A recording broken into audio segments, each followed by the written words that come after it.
hackeó, digamos, un servidor.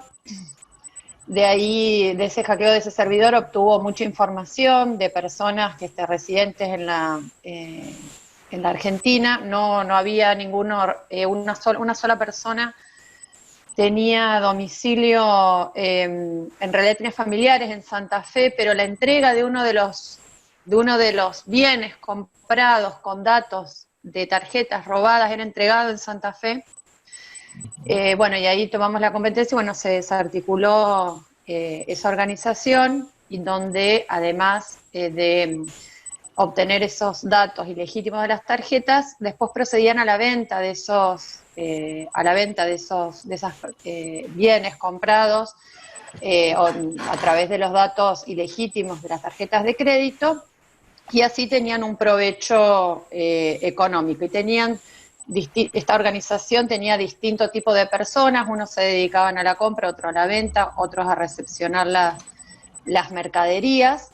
Pero en definitiva, bueno, nosotros lo que logramos probar, y esta cuestión de que usted hacía hincapié respecto al monto de la operación, que digamos en la audiencia de medidas cautelares fue cuestionado por la defensa, donde nosotros lo que pudimos hacer era, digamos, teníamos poco tiempo, pero en realidad fue un estudio respecto de los ingresos que tenía se trataba de una familia, y donde, bueno, el único ingreso legal era empleado del servicio penitenciario, y no se condecía con, digamos, por ejemplo, un vehículo de alta gama, otro vehículo que no era de alta gama, pero que no se podía, digamos, justificar, y básicamente el recibo de sueldo que estaba totalmente embargado, y no se podía justificar el monto de los bienes que, bueno, los allanamientos pudimos obtener. Y además de eso, por ejemplo, como lo hacían a través de estas páginas donde se venden productos muy conocidas, en estas páginas se puede lograr llegar a tener créditos a favor. Esto fue en el 2017. Esto fue en el 2017, y en esa época era alrededor tenían un crédito alrededor de 1 millón de pesos. Claro, no se condecía con el perfil. Claro. No se condecía con, bueno, que fue, digamos, con también... el perfil patrimonial. No se condecía con el no. patrimonio. En realidad, lo que nos costó era, a lo mejor, digamos, elegir un grupo de los autores, que en este caso era una familia, que no se podía condecir esa familia con ese ritmo de vida, podríamos decir, o esa calidad de vida o ese tipo de gastos, pero paralelamente había otros integrantes de esta banda que sí tenían un nivel de vida social y económico un poco más elevado.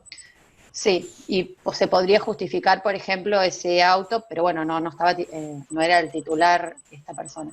Pero bueno, el tema nos costó bastante esta cuestión fue litigado por parte de la defensa de los imputados, el tema del monto. Y bueno, y ahora esto pasó hace, le reitero, 3 años, aparte, bueno, están todos condenados, no nos dieron por asociación ilícita y por estafas reiteradas en concurso real, no nos dieron por acreditado el tema del lavado de dinero. Claro. Bueno, no lo litigamos tampoco, no lo litigamos de esa forma. Cuando hicieron la acusación, ¿lo formalizaron por lavado de activos? Cuando hicimos la imputación, sí, el juez entendió que no estaba acreditado. Nosotros no apelamos porque, bueno, nos dieron claro, la cautelar igualmente. Después terminamos, digamos, cerrando la causa por acuerdos de procedimiento. Pero se discutió, pero se discutió en la preliminar todo el tema del encuadre jurídico, ¿no es cierto? No se discutió se discutió únicamente en la audiencia de medidas cautelares, pero lo que decía el juez es esta cuestión del bien jurídico protegido que, bueno, citando lo que usted dice, la Gafi, él no veía que se haya visto afectado el orden económico. No, pero no es un tema menor, porque si vos interpretás, no quiero meterme en las minucias del caso que vos me estás relatando. No, igual ya está condenado, por eso lo hablo, porque ya está finalizada la investigación, pero bueno, nos sirvió de mucho porque fue una cuestión, digamos, un sumario que era una denuncia, me utilizaron mi tarjeta de crédito y terminó en una banda que digamos tenía gente en Córdoba, en Buenos Aires, bueno, y pudimos determinar incluso cómo fue la mecánica de que cómo obtuvieron esos datos, que fue hackeando a través de la Deep Web, hackeando un servidor que estaba en Malasia, por ejemplo, y donde tenían información de todas las víctimas que no eran de acá de Santa Fe, generalmente eran todas de Buenos Aires. Bueno, vos fijate que en el tema que me estás planteando hay muchos inconvenientes. Se escucha bien, ¿no es cierto? Sí. Primero, tema de competencia, tema de sujetos en distintos territorios jurídicos, delito a distancia, tribunal que previno, problemas de ubicuidad, resultado de lesión, problemas de afectación al bien jurídico. O sea, acá donde vos ves, en el caso que vos me estás relatando, la dogmática como herramienta de auxilio para vos como investigadora en el tema y acusadora. Es decir, es lo que yo reivindico siempre cuando doy mis clases de parte especial, la necesidad de interpretar un tipo penal en función del interés jurídicamente relevante que el mismo protege. Vos me hiciste un par de preguntas que yo pido las disculpas del caso por no haberlos tratado, quizá un poco la vorágine que uno se mete en algunos aspectos que lo apasionan, pero efectivamente el tema de los 300.000 pesos es un tema que por lo menos, yo siempre le recomiendo a mis alumnos meterse en Infoleg antes de venir a mis clases de parte especial, porque como el derecho argentino no se caracteriza por estar muy cristalizado últimamente, entonces yo me meto antes y veo a ver cómo estoy. No va a ser la primera vez que uno... Tengo entendido que hasta el día de hoy los 300.000 siguen, ante tu primera pregunta.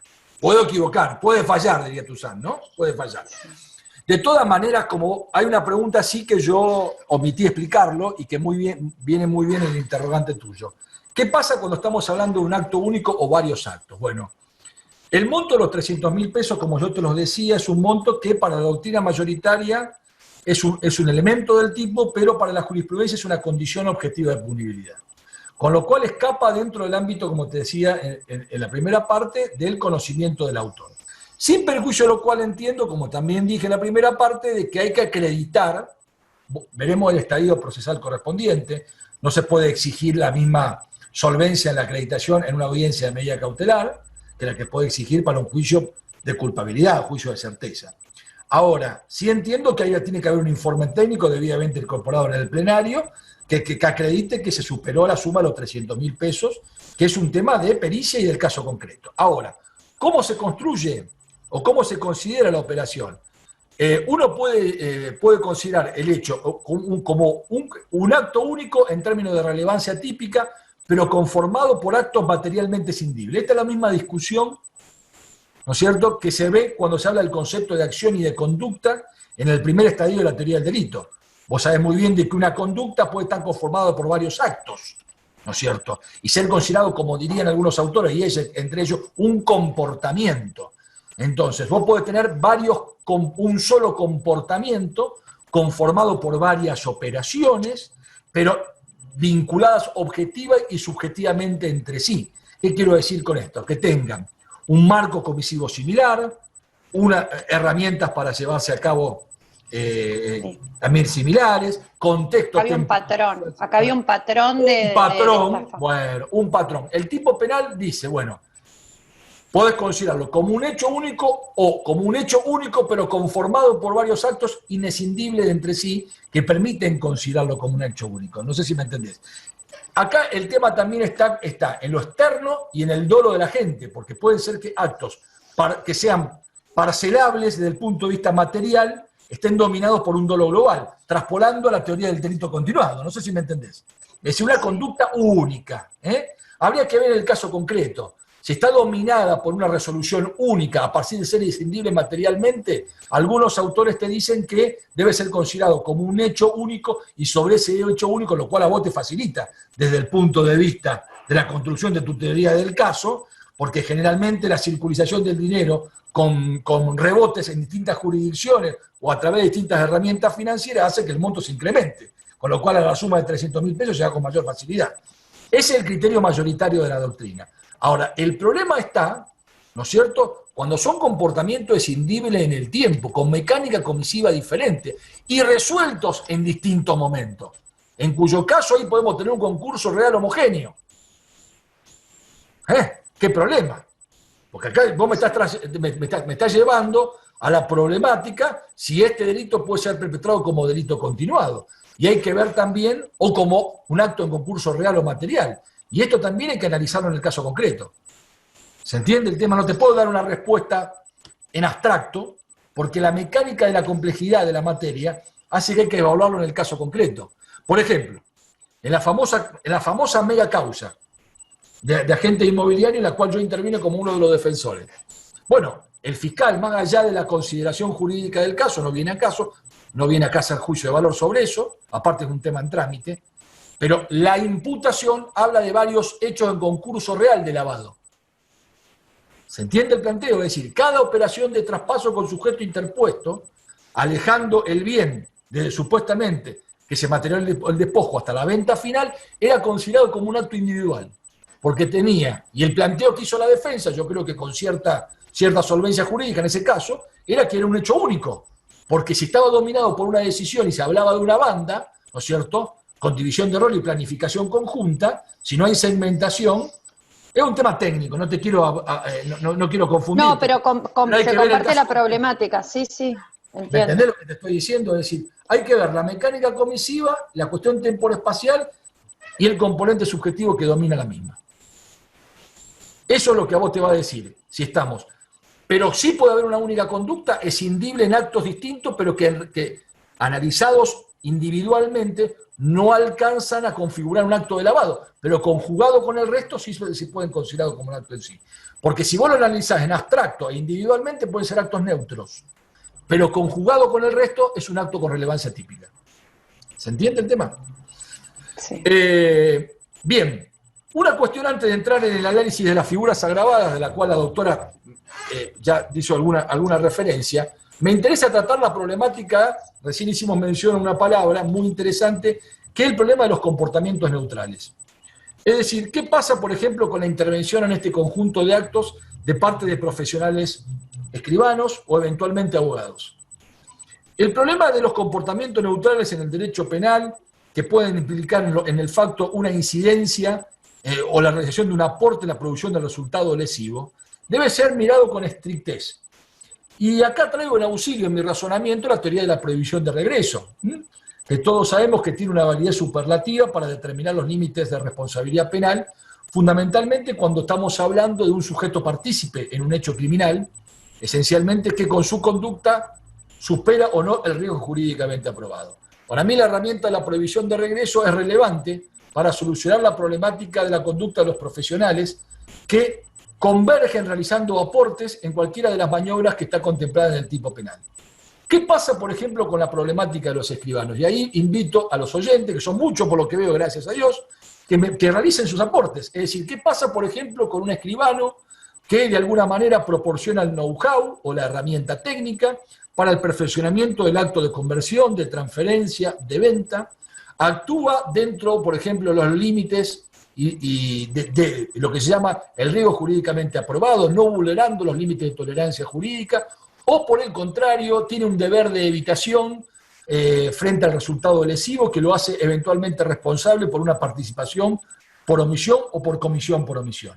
El tema no es un tema menor, ¿no es cierto?, teniendo en cuenta la forma en que uno lo aborda, claro. El tratamiento de esta constelación de supuestos que yo le estoy tirando bajo consideración, hay que hacerlo necesariamente desde el prisma de construcciones normativizantes, porque las cuestiones óntico-ontológicas en estos casos pueden fallar, es decir, estamos hablando de sujetos que son depositarios de deberes específicos o no, ¿no es cierto?, que los colocan en un plano parificable respecto de deberes de evitación. Es decir, ¿qué pasa, por ejemplo, con un escribano que celebra una escritura, que en los aspectos externos del título no refleja ninguna lesividad jurídica, no es una escritura materialmente falsa, por el contrario, el TRADEN, el APSIPIEN de ese bien, la operación, el monto de la operación, el valor de comercialización es absolutamente real. Es decir, entonces acá se plantea una problemática, ¿no es cierto? Bueno, ¿hasta dónde opera una defraudación de expectativas normativas de parte de ese escribano? ¿Hasta dónde el escribano tiene un deber de evitación? ¿Hasta dónde debe abstenerse de coadyuvar en el perfeccionamiento de la acción de venta? ¿Es un sujeto corresponsable? ¿No lo es? Es decir, el tema está siendo muy discutido con referencia también a la intervención del escribano durante toda la cadena que implica la transferencia dominial de un activo. Acuérdense que si estamos hablando de un bien registral, de acuerdo a la teoría del título del modo, la que la escribe nuestro Código Civil y Comercial, es necesaria la escritura traslativa de dominio, ahí opera el perfeccionamiento de la transferencia de la titularidad dominial, y después la inscripción publicitaria en el registro respectivo. Recientemente hubo jurisprudencia del Colegio de Jueces Segunda Instancia de acá de Rosario, que considera que el análisis del comportamiento de los notarios públicos, en una postura que yo particularmente no comparto, sería de evitación respecto, o sea, de abstenerse de inscribir el bien y terminar de publicitar la operación de venta. Eso es un tema para analizar, ¿no es cierto?, respecto de hasta dónde llega el deber de evitación, hasta dónde llega el ajuste del notario a su rol. ¿Es el notario en este caso un funcionario público? Y si es un funcionario público, es depositario de deberes institucionales que lo hacen, como dije hace un rato, abstenerse de contribuir al perfeccionamiento de esa maniobra. Yo lo he conversado con muchos colegas escribanos, inclusive con asesores letrados del Colegio de Escribanos de acá de Rosario, y no hay un criterio uniforme. Primero, todos rechazan de plano que el escribano sea funcionario público. Segundo, hablan de determinados deberes genéricos, como disparar un ROE, un reporte de operación sospechosa, en caso de que los sujetos o contratantes no respondan a un perfil patrimonial que se ajuste, ¿no es cierto?, ¿no es cierto?, al tipo de operaciones en las cuales están participando, hasta dónde tienen deberes de vigilancia respecto al perfil patrimonial de los sujetos intervinientes, hasta dónde pueden analizar si viene el título sin ningún tipo de observación de parte del registro cuando piden el informe de dominio. Son un montón de inconvenientes que genera la problemática de la intervención del notario público, partiendo de la base de que el notario público es sujeto obligado expresamente en la ley de lavado de activos, la 246, perdón. Entonces, en ese contexto es un primer problema. El segundo problema que trato a consideración, que son todos temas prácticos, es el problema del abogado.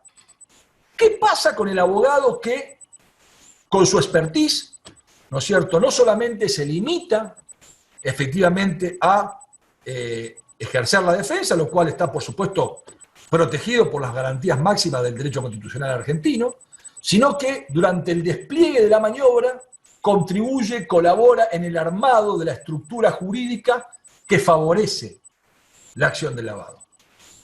Acá la jurisprudencia viene en un sentido dominantemente uniforme. ¿Qué quiero decir con esto? Que se lo considera como convergente, objetiva y subjetivamente con el hecho, como una conducta que supera los márgenes de tolerancia jurídica y que lo puede hacer corresponsable, ¿no es cierto?, o por codominio de la funcional del hecho o por participación en materia penal. De manera tal de que los abogados también tenemos roles muy definidos, tenemos que saber, ¿no es cierto?, hasta dónde sí, hasta dónde no. Una cosa es la intervención ex ante o en forma concominante con el hecho criminal, y otra cosa es la intervención posterior. Yo creo que el hecho de ser abogados no nos da un bill de indemnidad, y el asesoramiento en cuanto a acciones de lavado puede tener su repercusión punitiva, en tanto y en cuanto, reitero, sean aplicables al caso las reglas de la teoría general de la participación. Reitero, que haya convergencia objetiva y que haya convergencia subjetiva en el hecho. Por supuesto que asumir la defensa de un sujeto imputado de lavado, ninguna responsabilidad le cabe al letrado, además está decirlo. Al contrario, hay que proteger a ultranza que ese ministerio se ejerza.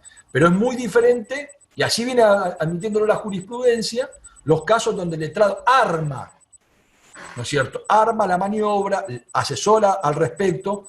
Es una conducta neutra, es una conducta estandarizable, es una conducta que supera los límites de tolerancia jurídica. Nuevamente la respuesta está en el caso concreto.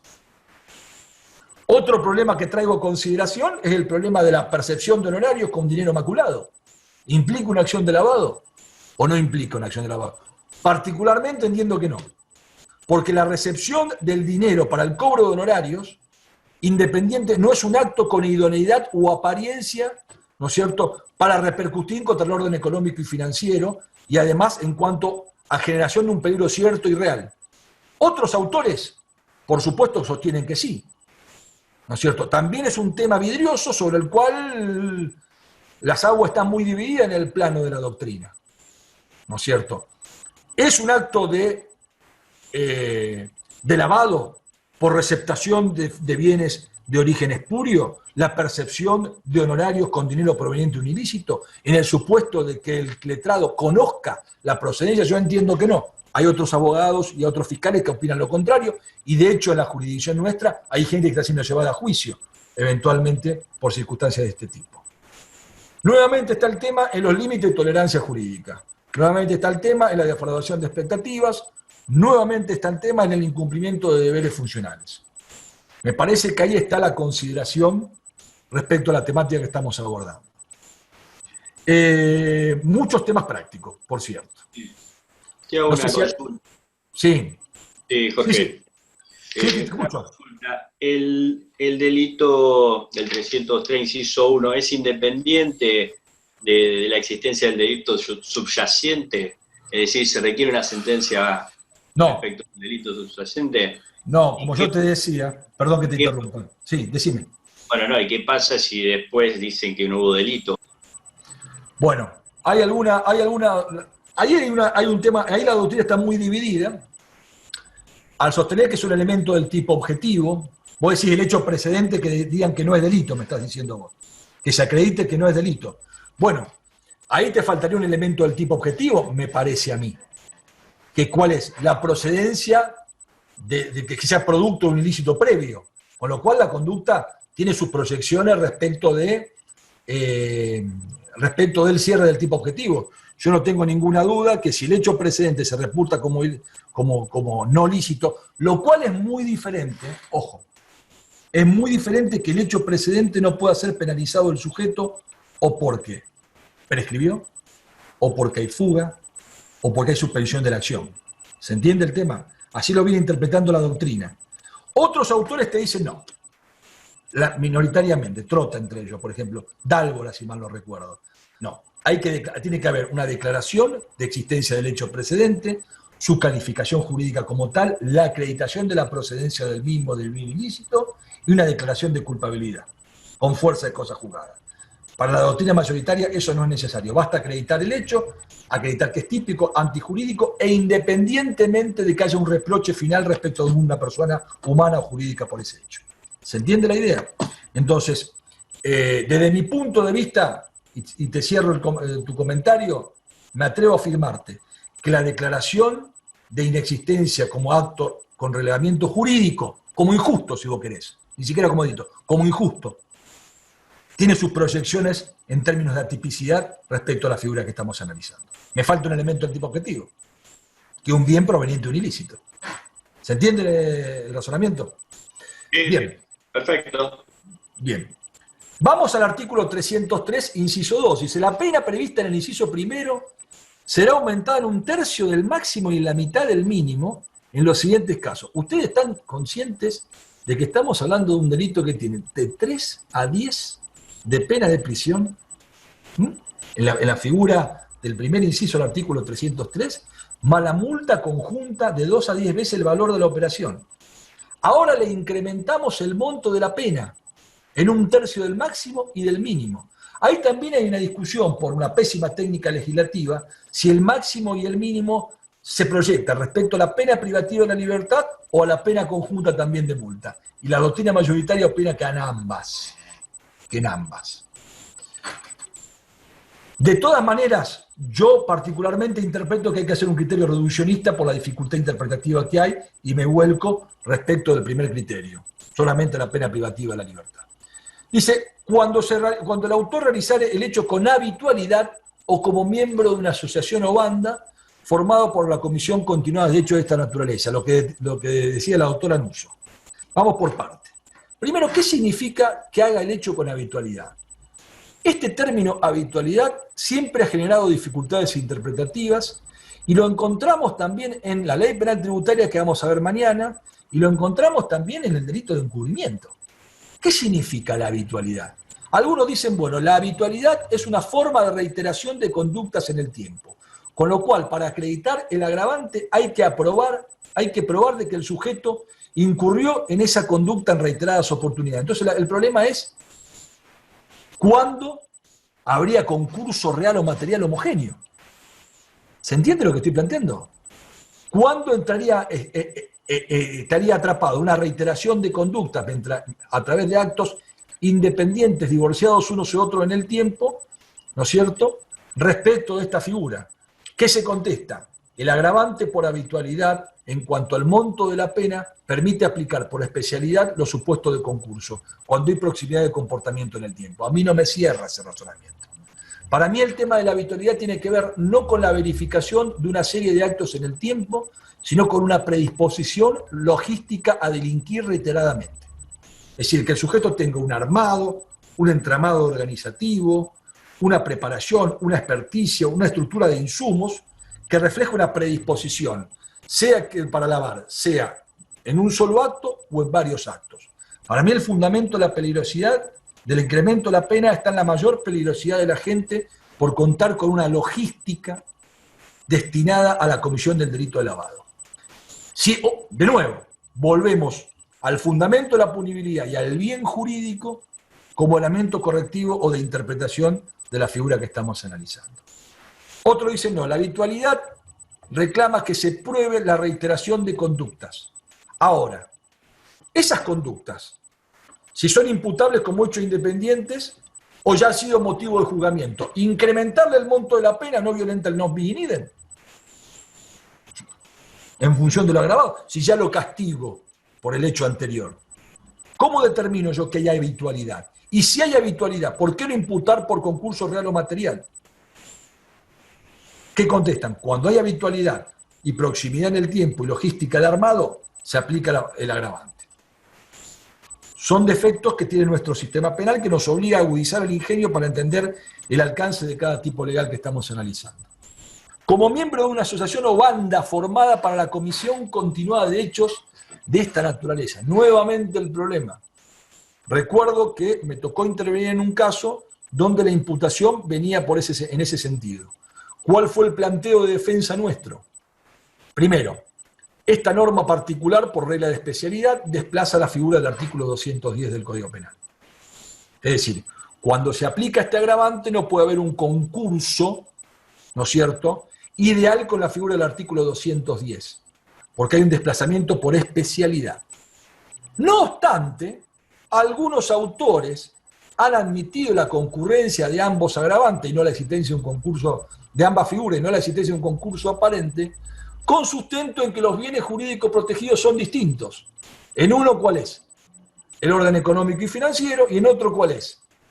La tranquilidad pública, como diría la Corte en el caso Stancanelli. El orden público.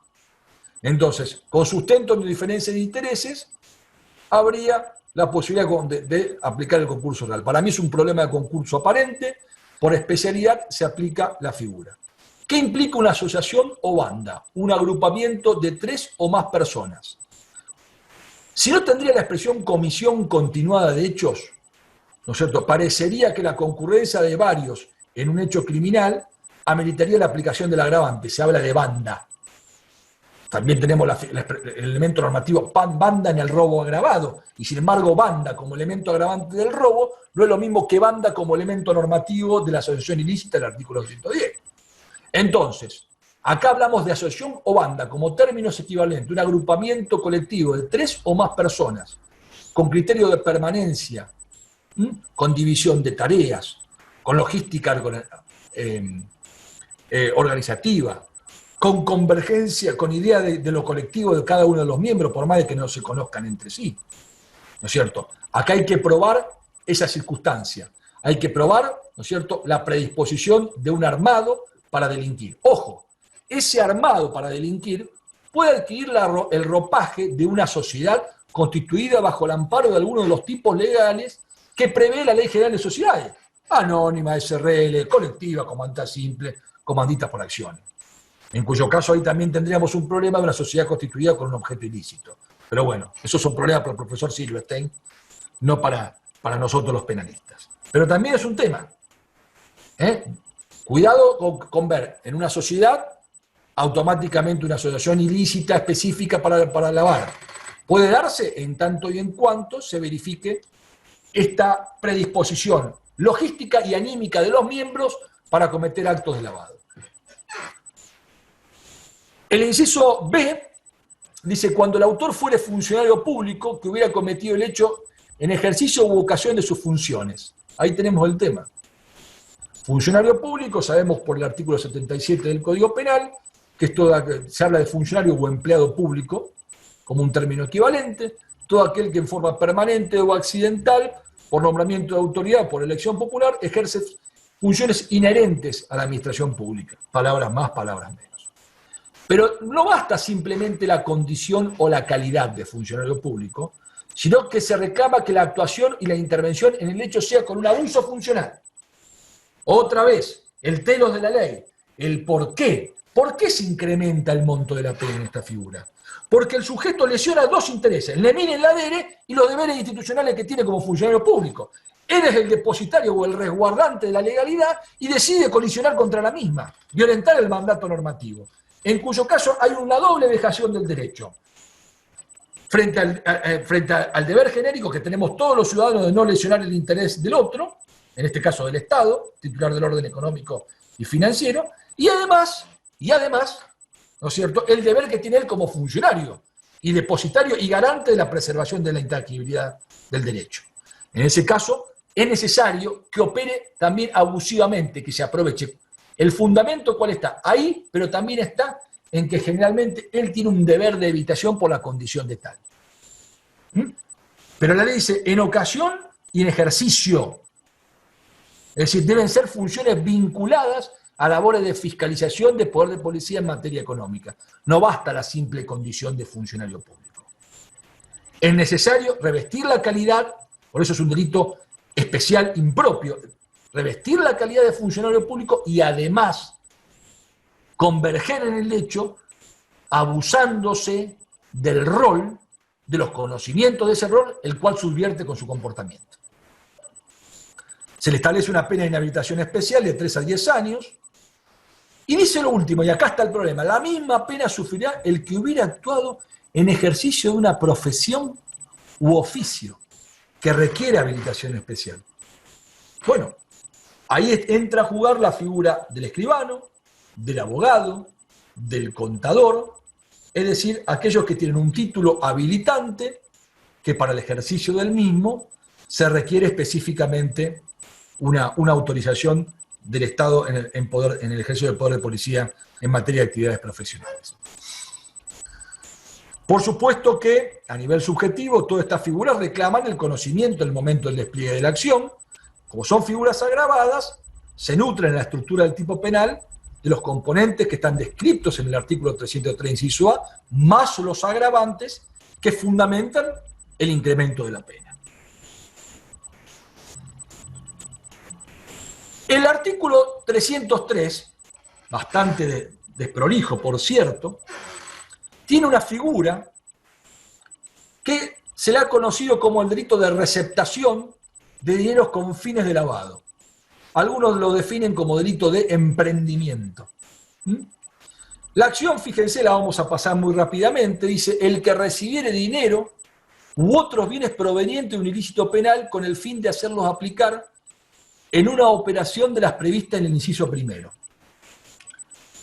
que les dé apariencia posible de un origen ilícito. Será reprimido con una pena de 6 meses a 3 años. ¿Qué dice la doctrina respecto a esta figura?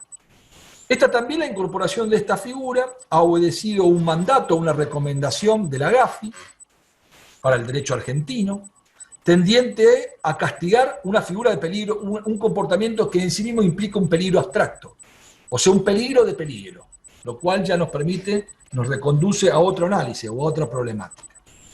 Lo cierto es que la figura castiga, o el tipo legal contempla y castiga, a aquel que recibe bienes provenientes de un ilícito penal y lo hace con una finalidad o propósito ulterior.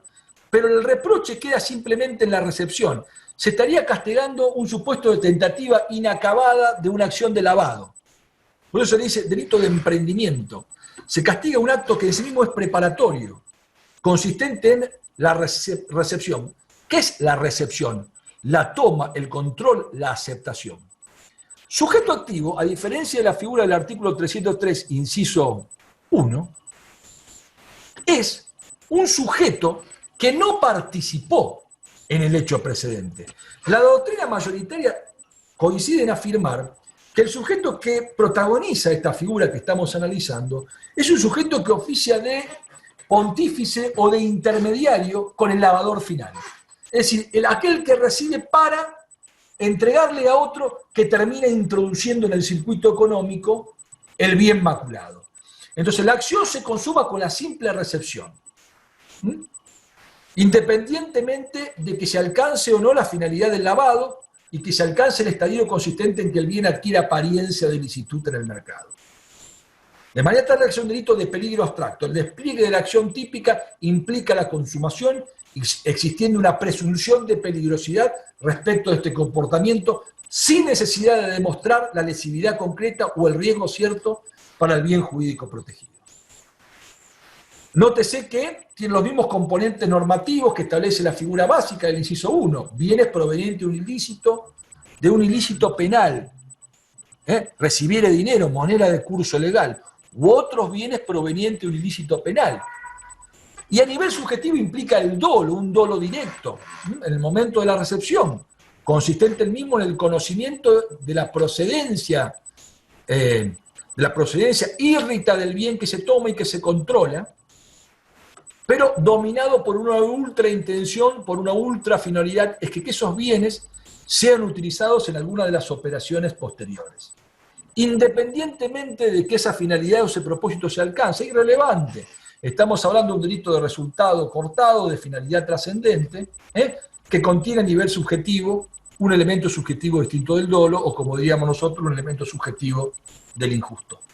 ¿Sí? Es una figura que se consuma simplemente con la receptación.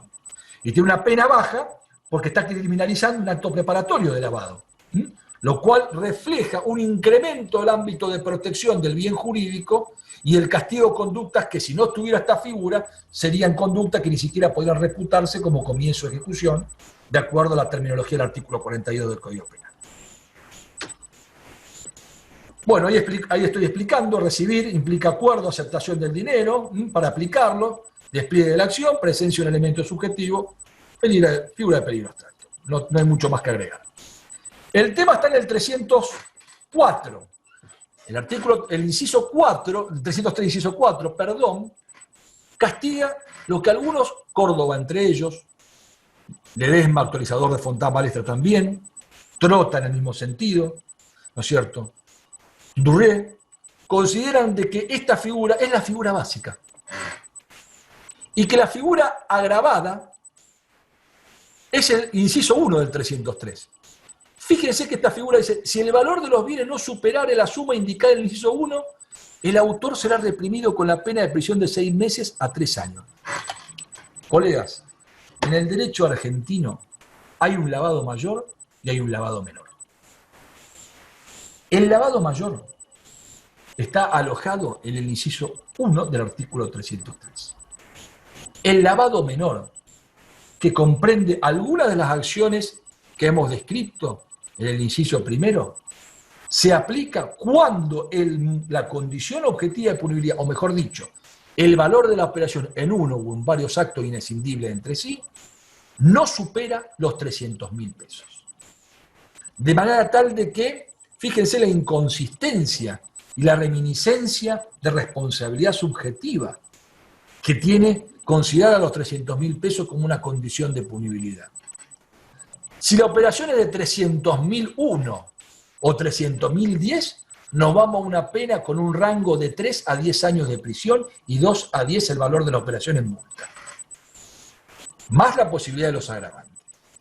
Si la pena es de 299.999 o 300.000 a seca, el valor, perdón, estamos hablando de un rango de pena de 6 meses a 3 años.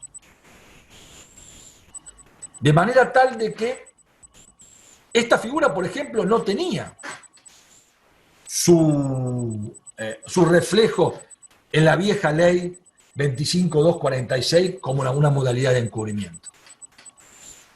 Pero en el derecho argentino ahora sí, claro. Entonces, cualquier acción de receptación, ¿no es cierto?, con el fin de darle apariencia de ilicitud, ¿es lavado? Técnicamente sí. Estará en el aplicador y en el intérprete establecer que a pesar de que el monto es inferior a 300.000 pesos, la operación no tuvo la idoneidad para darle a ese bien de origen ilícito la apariencia de ilicitud que la figura reclama. En cuyo caso, los que son fiscales me van a entender, habría un reenvío del encuadre hacia qué figura, el encubrimiento por receptación. Pero cuando la acción de receptación es inferior a 300.000 y tiene potencialidad lesiva cierta respecto al orden económico y financiero, por especialidad se aplica esta figura. Que fíjense que tiene una pena mucho más baja que la pena del encubrimiento por receptación. También. Inconsistencia de los injertos legislativos, ¿no es cierto?, que el legislador no está haciendo padecer en los últimos tiempos cuando legisla con estertores o con parámetros coyunturales de necesidad coyuntural. Esta es la figura residual, por eso le puse figura residual. Voy un poco rápido porque intento alcanzar, va a quedar para mañana, otros tópicos que son más interesantes que esto. Fíjense el artículo 303, el inciso 5, dice: las disposiciones de este artículo regirán aun cuando el ilícito penal precedente hubiera sido cometido fuera del ámbito de aplicación espacial de este código, en tanto el hecho que lo tipificara también hubiera estado sancionado con pena en el lugar de comisión. Bueno, ¿qué pasa? Primera modificación, o primera referencia relevante. Ustedes recuerdan que el artículo 1 del Código Penal establece como criterio madre para la aplicación de la ley en el espacio el principio de la territorialidad y exclusivamente y excepcionalmente el principio real o de la defensa. Sin embargo, los últimos años, y al amparo de las modificaciones legislativas de nuestro país por la incorporación de la Convención de las Naciones Unidas contra la Delincuencia Organizada Transnacional, la Convención de Palermo, el principio real o de la defensa paulatinamente está siendo dejado de lado, ¿no es cierto?, por un principio real o de la defensa. Esto refleja que el Estado argentino se reivindica la posibilidad de juzgar, ¿no es cierto?, como lavado la incorporación de activos en nuestro mercado provenientes de actos ilícitos cometidos allende el territorio jurídico nacional. Vamos a un caso. Una persona, ¿no es cierto?, que trabaja para una organización criminal en Colombia, es comisionada en la Argentina, caso de jurisprudencia, es comisionada en la Argentina para que compre bienes inmuebles en un conocido country de las afueras de Buenos Aires. Resulta que estas personas detenidas por la PCA en Ezeiza, y además de imputarle la legislación aduanera, el delito de contrabando de divisas, se le imputa también la tentativa de lavado. Llevaba $2,5 millones en una valija de doble fondo. ¿Con qué objetivo?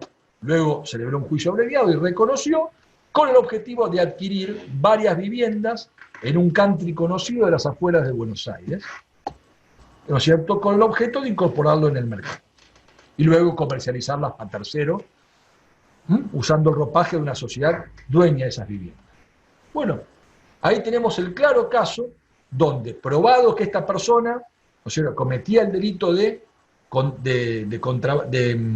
tráfico estupefaciente en su país de origen, que los bienes provenían de operaciones de esa naturaleza, ¿no es cierto? Basta como estándar mínimo que el hecho que se le incrimina como delito precedente, aun cuando fuera cometido fuera del territorio jurídico argentino, esté tipificado, ¿no es cierto?, conforme a las leyes de nuestro país para evitar un desacople de armonía jurídica. ¿Cuál es el objetivo de criminalizar aún comportamientos de lavado cuando el delito precedente fue cometido más allá de los límites territoriales de nuestro país?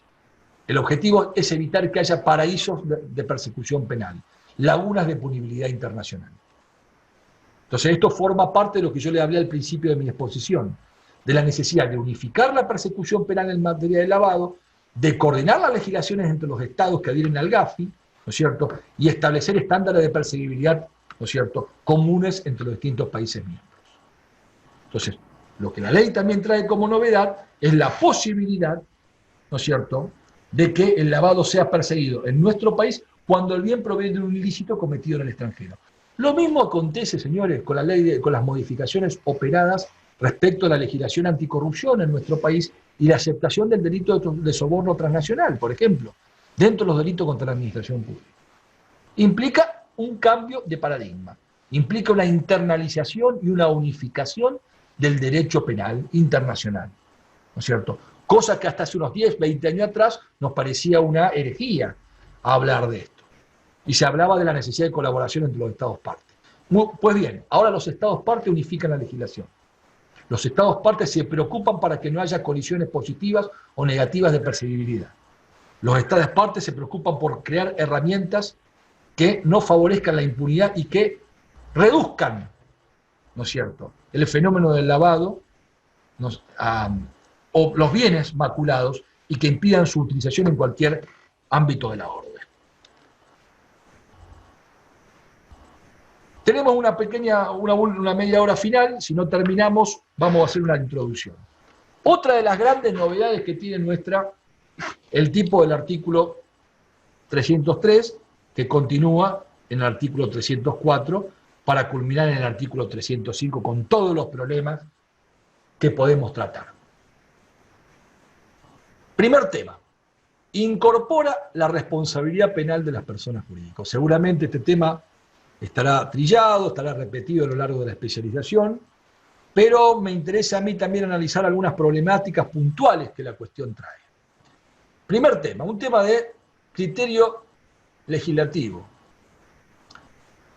Como sabemos, el Código del 21, forjado bajo la idea de un derecho penal clásico, ¿no es cierto?, repudiaba la responsabilidad penal de las personas jurídicas.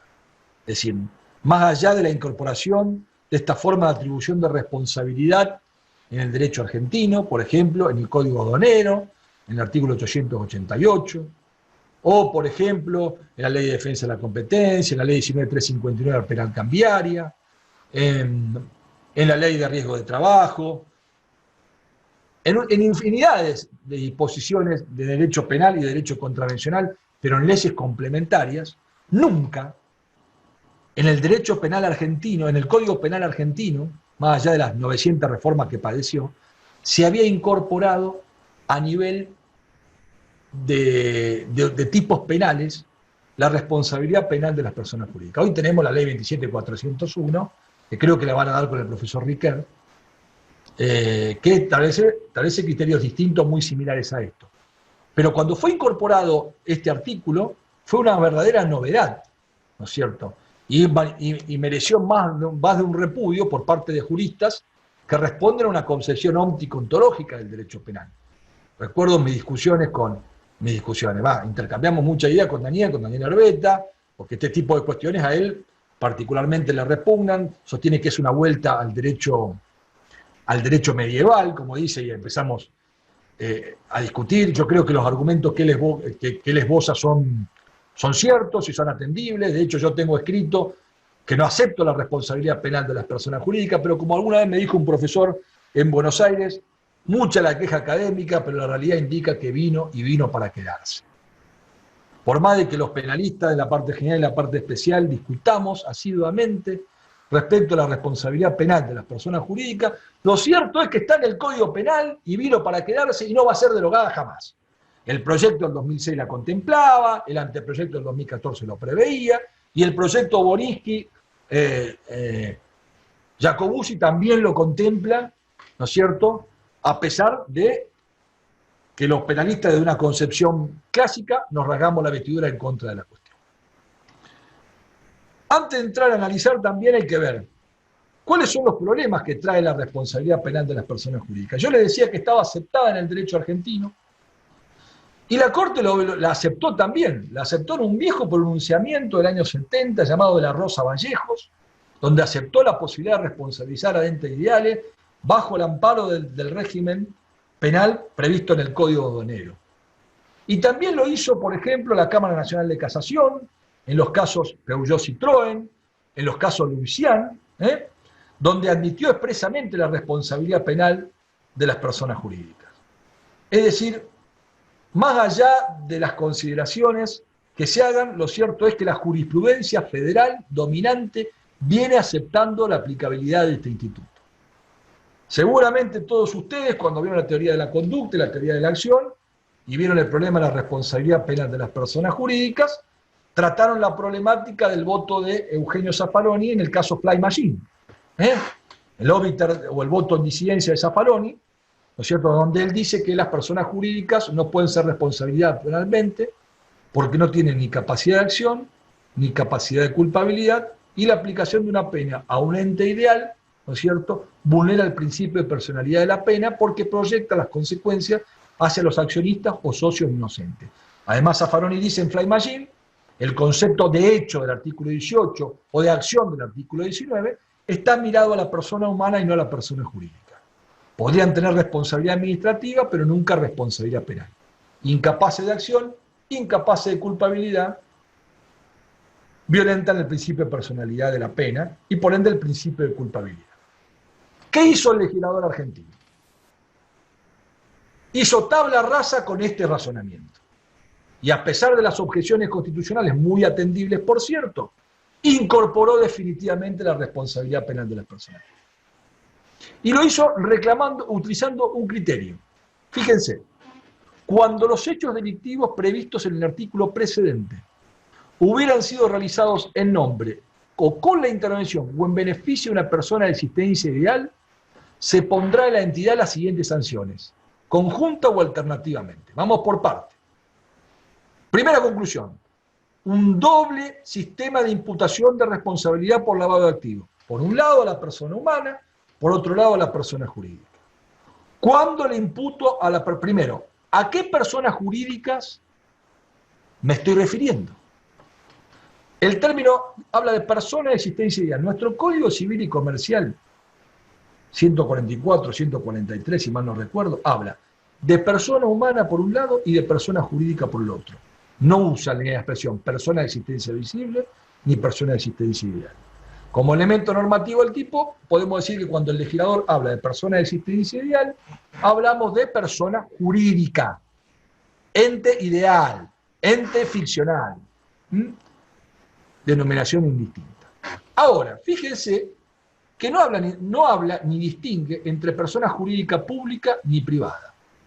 Habla de persona de existencia ideal a secas. Con lo cual se presenta un primer problema interpretativo. ¿Cuál es? ¿Pueden las personas del derecho público ser sujeto activo del delito de lavado de activos? Primera pregunta. Segundo, ¿qué pasa con esas personas jurídicas que se constituyen bajo las formalidades del derecho privado, pero con capitales públicos? Ejemplo, las empresas del Estado. ¿Pueden ser pasibles de persecución? ¿Qué pasa, por ejemplo, con el Estado, con la Iglesia, con los partidos políticos, con los sindicatos? Entidades que habitualmente pueden ser recipiendarias, ¿no es cierto?, o responsabilizadas o no por lavado de activos. Quien mejor desde mi punto de vista se ocupó del tema fue Guillermo Sacobuzzi, en un trabajo, en el Tratado de Normas Jurídicos Penales de la Ley, en donde él, interpretando con sustento en la jurisprudencia de la Corte, él dice expresamente lo siguiente.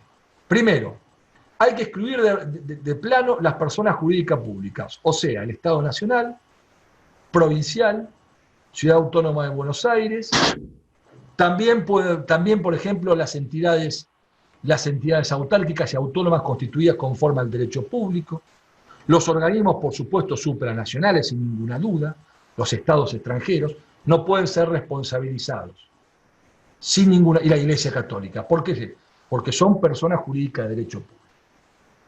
Ahora, no habría ningún inconveniente en que opere una asignación de responsabilidad, por ejemplo, con aquellas entidades constituidas con aportes de dineros públicos, pero que ejercen actos jurídicos en el mercado comercial y se constituyen, ¿no es cierto?, como personas jurídicas privadas. Por ejemplo, las sociedades anónimas con participación estatal mayoritaria, por ejemplo, las sociedades de economía mixta.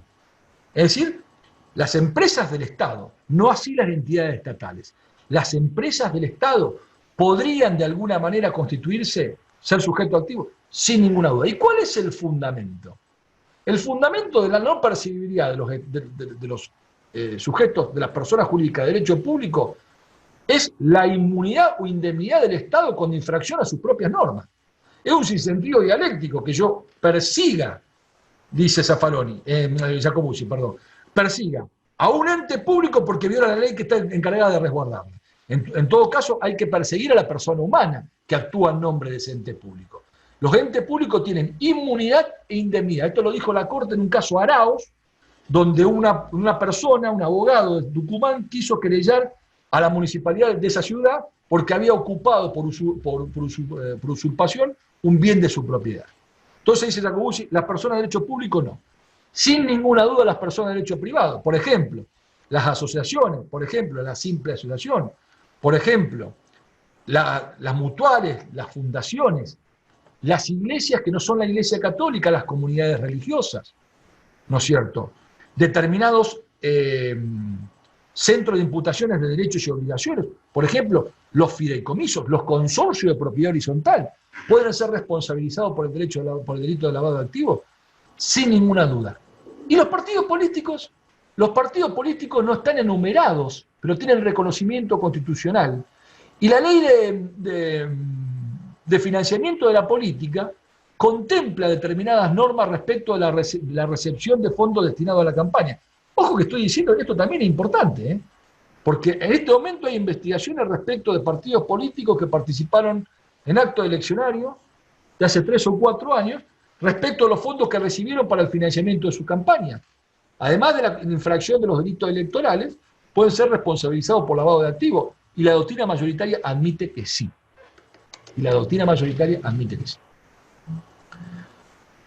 ¿Qué significa la actuación en nombre con la intervención o en beneficio? Bueno. Jorge, ¿puedo sí, hacer una pregunta? Todas las que quieras, dale.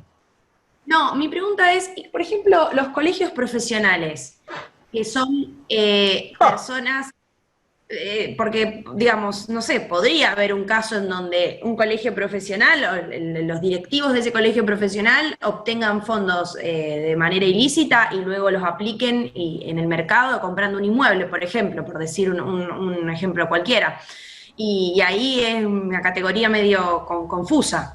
Sí, vos viste que está buena tu pregunta, Sabina. Vos sabés que los colegios profesionales están considerados técnicamente como organismos paraestatales. Vos que sos asesora de un colegio profesional sabés de qué estoy hablando. Entonces, si son organismos paraestatales y están constituidos, corregime si me equivoco, como asociaciones civiles. No, la mayoría están constituidas por ley, son personas públicas no estatales, por lo que entiendo yo. Bueno, personas públicas no estatales. Si son consideradas como personas públicas no estatales, yo recuerdo la opinión de Jacobussi en el sentido de que no podrían serlo, sí los miembros que la componen. Eso sí, claro. Pero lo que no hay ninguna duda es que, por ejemplo, los partidos políticos y los sindicatos sí, por ejemplo. Ojo, Sabrina, esta es una opinión personal de un autor. Si vos lo lees a Ignacio Fornari, que fue uno de los que redactaron el bloque de lavado de activos en el Tratado de Fontán Balestra, él te dice que la cuestión de que esto es una interpretación reduccionista, la de Jacobussi. Cuidado con esto. ¿Qué te quiero decir? Cuando vos lo sabés como yo, cuando la ley no distingue, no corresponde distinguir. Entonces, ¿qué dice gran parte de la doctrina en contraposición con este argumento? Que el legislador habló de persona jurídica de existencia ideal a secas, con lo cual te contesto que un colegio profesional, aún estructurado conforme a la reglamentación que vos me mencionaste, podría estar incorporado y podría ser pasible de la persecución por este tipo de delito. ¿Se entiende? ¿Por qué? Porque la ley no distingue. Entonces, no toda la doctrina autoral coincide con una interpretación reductora de la perseguibilidad penal que yo le estoy volcando en este comentario. Otros dicen, habla de persona de existencia ideal y comprende a personas de derecho público como personas de derecho privado, sin distingo alguno. Dice, en nombre o con la intervención o en beneficio. Bueno, ¿qué implica actuar en nombre? Vamos por partes. En materia de responsabilidad penal de las personas jurídicas, 3 son los sistemas que se pueden hacer para atribuir. Partimos de la base de que la persona jurídica es un ente ficcional, que no tiene vida propia, que es un sujeto distinto a los miembros que lo componen, pero que es una construcción normativa, ficcional, por eso digo. Hay distintas formas de responsabilizar a un ente ideal, por los actos de los que los representan, lo que se llama la responsabilidad vicarial, por un criterio de autorresponsabilidad o por un criterio combinado. En el primer caso, la responsabilidad vicarial, la doctrina mayoritaria, puedo citar a Adán Nieto Martín, puedo citar a Percy García Carvero, puedo citar al propio David Aigún, hablan, y a quien yo sigo en todas estas cuestiones, que es al profesor Esteban Righi. Él dice, bueno, la responsabilidad vicarial se da cuando un sujeto actúa en representación de un ente ideal, de manera tal de que el hecho protagonizado por ese sujeto, por ejemplo, como representante funcional o voluntario de dicho ente, se imputa sin más al ente ideal, independientemente de la responsabilidad personal del representante. Entonces, esto implica una transferencia, lo cual hace que algunos autores se escandalicen con este razonamiento porque dice que violenta el principio de responsabilidad por el hecho propio o el principio de culpabilidad. Pero la responsabilidad vicarial es una responsabilidad por transferencia. ¿Por transferencia de quién? Por transferencia del representante, sujeto persona humana, al representado, persona jurídica. Y en tanto y en cuanto éste haya tenido un beneficio. Desde el punto de vista... Tiene que haber actuado, Jorge, tiene que haber actuado conforme el reglamento, me imagino. Bueno, qué buena pregunta la tuya. Depende, porque ahí estamos en otro problema desde el punto de vista societario. ¿Qué pasa con los actos? Ahí ya te llevo al 52, si mal no recuerdo, la Ley General de Sociedades, los actos en infracción de la administración plural. Bueno, pero hay que ver si son inoponibles al ente o no. Ese es otro tema. Mirá qué interesante tu pregunta. Y además vos sabés muy bien que el Código Civil y Comercial habla de representación sin mandato. Con lo cual hay que ver en el caso concreto si representó, no representó, qué tipo de representación puede haber. Yo creo que cuando el legislador habla en nombre, se refiere al caso donde una persona se le imputa responsabilidad jurídica, ¿no? Por un acto de una persona humana que ofició de representante voluntario o representante funcional, le hace presidente del directorio en una anónima, gerente en una SRL, gerente en una sociedad colectiva, presidente del consejo de administración en una cooperativa, en una fundación, en una mutual, representantes funcionales. La acción del sujeto representante se traslada al representado. Pero se edita un elemento más, dice la doctrina, que haya obtenido un beneficio. Bueno, que haya obtenido un beneficio. ¿Y qué tipo de beneficio? Un beneficio ilegítimo. Un beneficio ilegítimo, no un beneficio neutro o regular. Primer tema. Segundo supuesto, ahí nos complicamos, dice, o con la intervención de una persona de existencia ideal. ¿Qué significa esta expresión con la intervención? Según algunos autores, acá se consagra otra forma de atribuir responsabilidad a un ente ideal, que es lo que se conoce con el nombre de autorresponsabilidad. ¿Cómo puede intervenir un ente ideal? Ya, por supuesto, partimos de la base de que un ente ideal no tiene vida propia, con lo cual no podemos imputarle un hecho a un sujeto haciendo uso de la teoría del delito, como la conocemos, que fue forjada con el modelo de una persona humana, llevando a cabo una acción típica antijurídica y culpable. Entonces, ¿cómo digo que un acto se produjo con la intervención de una persona? Cuando una persona humana actúa por ese ente ideal, pero como órgano. Como órgano. El órgano de una persona jurídica, directorio en una anónima, gerencia en una SRL, refleja la voluntad institucional, diría Baigún, diferente a la voluntad individual de los miembros que la componen. La voluntad institucional es una voluntad que surge de la convergencia de los miembros que la componen, pero guiada por la idea de cumplimiento del objeto y protección del interés social. La intervención como elemento normativo del primer párrafo del 304 hace referencia a una actuación del ente ideal por sí, y no de una persona humana en nombre del ente ideal con traslado de responsabilidad. Ahora, ¿cómo fundamento yo el juicio de reproche? Para decirle, acá intervino usted, persona jurídica, con tres requisitos. Uno, que alguien haya actuado como órgano en su nombre. 2, que haya obtenido un beneficio. 3, que haya un defecto organizativo que haya facilitado el despliegue, ¿no es cierto?, de la acción típica. Es decir, haya un incumplimiento de deberes de vigilancia, dicen algunos. Además, haya omitido deliberadamente o facilitado organizativamente la comisión del delito desde la empresa, otros, ¿no es cierto? Son cuestiones que se entremezclan. Y la tercera expresión dice, o en beneficio. Ahora, el hecho de que yo perciba el beneficio más se corresponsable, no, debe ser un beneficio ilícito. Un beneficio ilícito que yo también, con un defecto organizativo, haya contribuido a obtener. Cada autor que yo he leído al intentar analizar esta figura tiene un criterio interpretativo distinto. Algunos dicen se aplica una responsabilidad vicaria, otros dicen se aplica una autorresponsabilidad, otros dicen se aplica una combinación de ambos. No se ponen de acuerdo los autores. Recuerdo haber leído un trabajo de Carolina Robilio, donde ella dice que se aplica siempre una responsabilidad, ¿no es cierto?, mixta, parte vicaria y parte por defecto organizativo. Y que para atribuirle una responsabilidad en ente ideal hay que verificar que se hayan dado estos presupuestos. Actuación en nombre del ente o como órgano del mismo, obtención de beneficio y defecto organizativo que sirva de sustento para haber facilitado, ¿no es cierto?, el acto desde el ente ideal. Claro, todo esto no es más ni menos, señores, que traspolar al derecho argentino criterios imputativos propios de un modelo anglosajón de imputación de responsabilidad penal.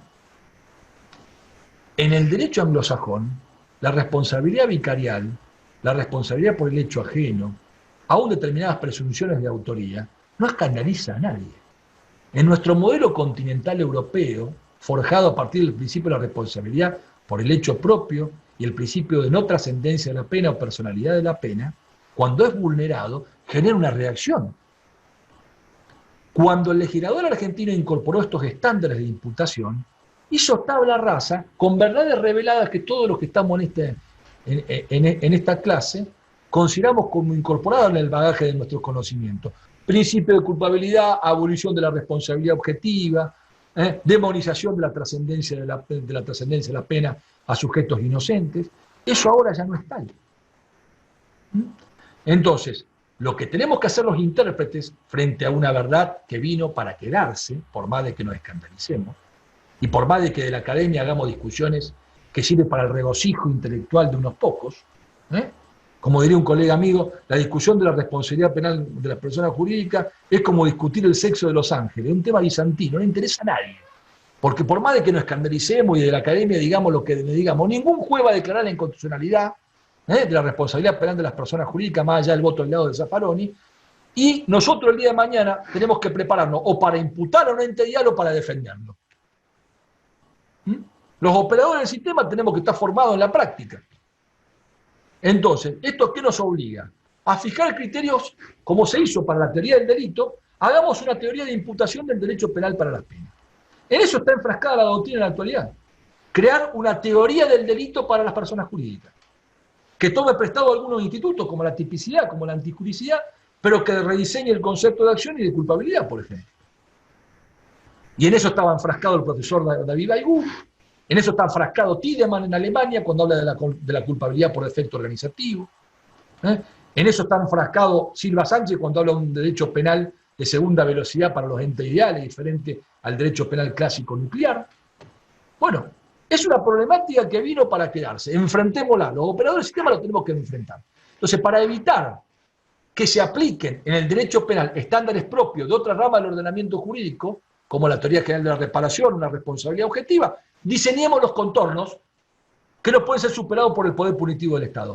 Usted me quiere imputar a un ente ideal, muy bien, impúteme, acredíteme que el sujeto actuó como órgano del ente, que obtuvo un beneficio económico y que la actuación de ese órgano obedeció a que el ente tiene una estructura organizativa defectuosa, u omitió sus deberes de cumplimiento y de vigilancia respecto de ese director que, parapetado desde el ente ideal, cometió un ilícito de lavado de activos.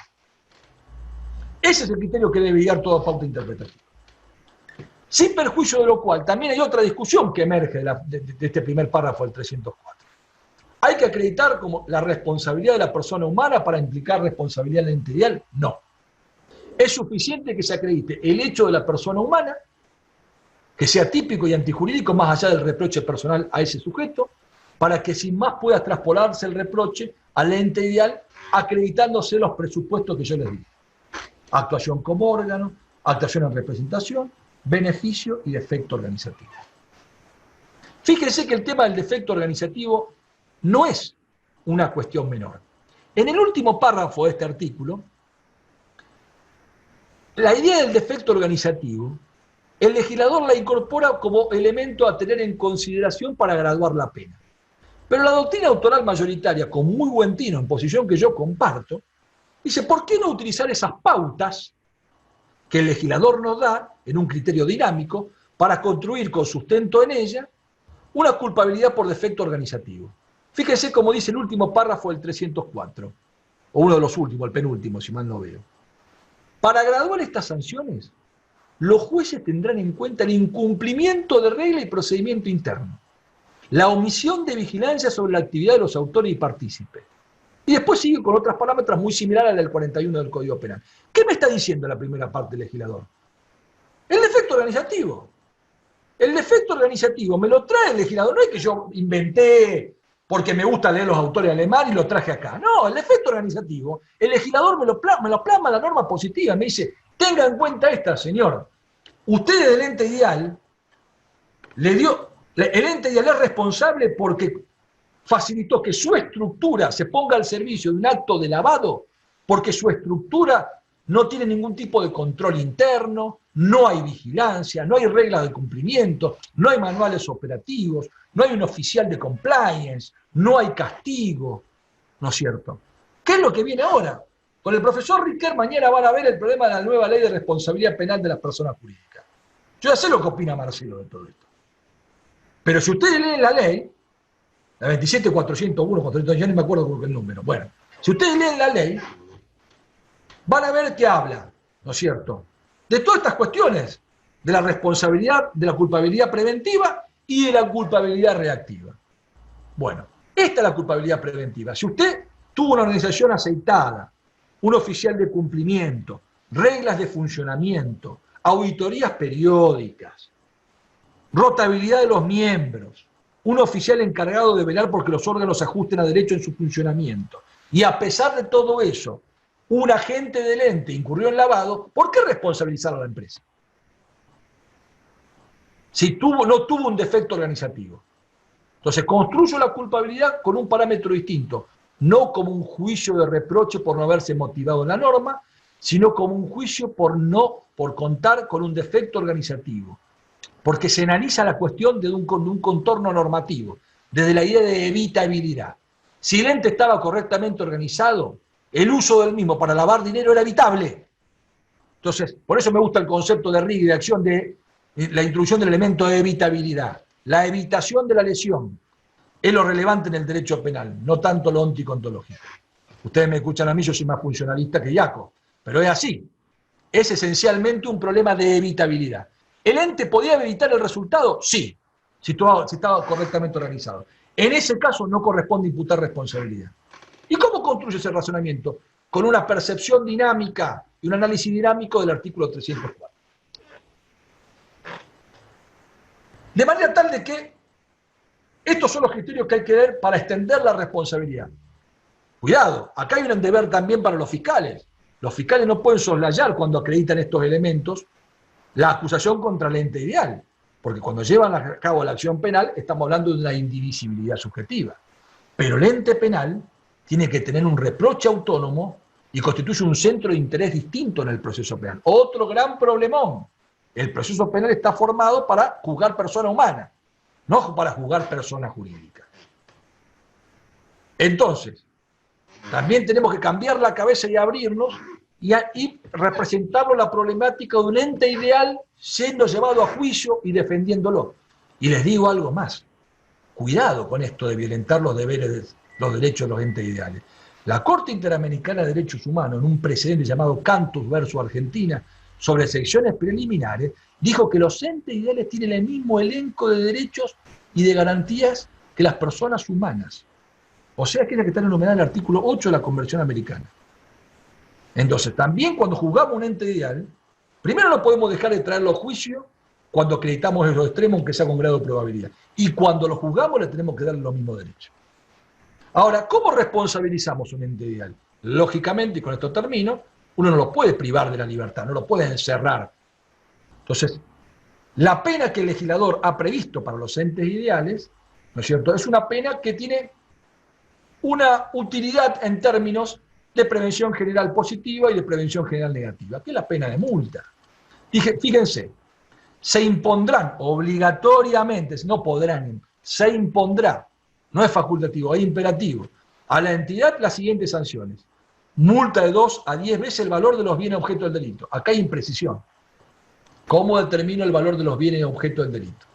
El valor en el momento que se incorporó, que obtuvo apariencia de ilicitud, el valor de mercado, el valor contable, el valor de libros, el valor descontada la amortización. Entiendo yo que esta expresión del legislador violenta el principio de máxima taxatividad y precisión terminológica. Multa. ¿Qué es la multa? Una pena pecuniaria. Fíjense que acá el legislador se aparta del elenco de sanciones del artículo 5 del Código Penal. Tenemos un tipo de pena para las personas humanas y pena específica para el delito de lavado cuando se trata de personas jurídicas. Aclaro que este artículo 304 se aplica a otra figura del libro 13. Abuso de información privilegiada, ofrecimiento fraudulento de valores negociables, y el tema de la intermediación financiera irregular, el cohecho entre particulares, se aplica a otra figura.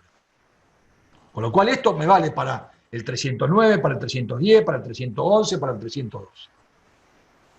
No es un tema menor. Multa de 2 a 10 veces el valor de los bienes objeto del delito. Suspensión total o parcial de actividades. ¿Esto qué implica? La privación.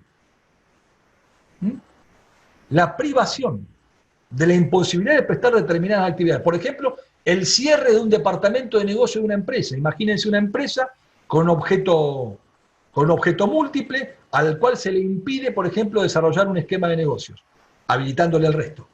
Por ejemplo, participar, ¿no es cierto?, en las actividades vinculadas con la construcción, participar en actividades vinculadas con la intermediación o en el corretaje inmobiliario, por ejemplo, y permitirle que se dedique, por ejemplo, a otro tipo de actividad, gastronómica, hotelería, etc. Suspensión para participar en concursos o licitaciones estatales de obra o servicios públicos o en cualquier otra actividad vinculada con el Estado, que en ningún caso podrá exceder 10 años. Lo mismo, privación de la posibilidad de participar, de realizar actividades inherentes a su objeto social. Los que asesoramos a empresas, ¿no es cierto?, que conciertan contratos periódicos con el Estado, sabemos que existe un registro de proveedores del Estado, ¿no es cierto?, a los cuales se le da participación cuando se realiza una licitación pública para adquisición de insumos, prestación de servicios, etc. Esto está regulado por el derecho administrativo.